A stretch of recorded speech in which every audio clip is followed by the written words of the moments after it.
海基会最近这几档正积极来举办中国台商投资台湾的考察。今年的中秋嘛伫金门办活动，也毋过风声讲有真侪台商拢接到中共台办的电话，要求讲因袂当来参加相关的活动。海基会今仔是表示讲，这场办伫金门的活动有真侪台商报名参加可能是安尼，所以嘛引起中国方面的注意。海基会嘛指出讲，中国的环境是愈来愈歹，北京当局应该爱想办法改善，来保障台商的权益，唔通踏袂到就为难台商。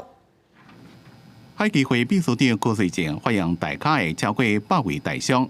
这是9月25、26，海基会伫咧金门举办的第6台商投资台湾的考察活动。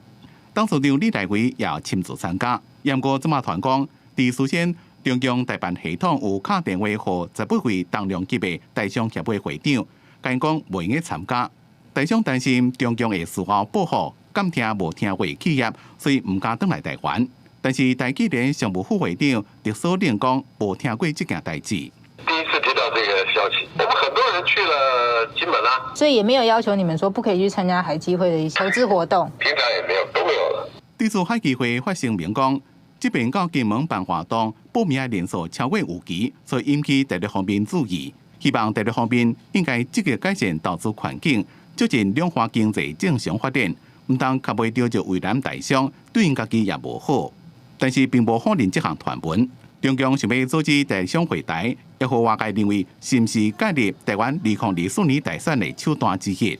把我们台商去到中国去投资以后把它当成禁卵。那当然最主要的一个目的其实这个就是干预台湾的一个大选了。所谓的中共介入大选，每次反而是帮民进党选举，所以在这边民进党真的是得了便宜还卖乖。我倒是觉得不要轻忽台商的智慧。民进党立委也列出中共介入选举的各种手法，包括派强机构扰乱台湾，对台湾贸易变率的调查结束的日期延到总统大选投票的前一天。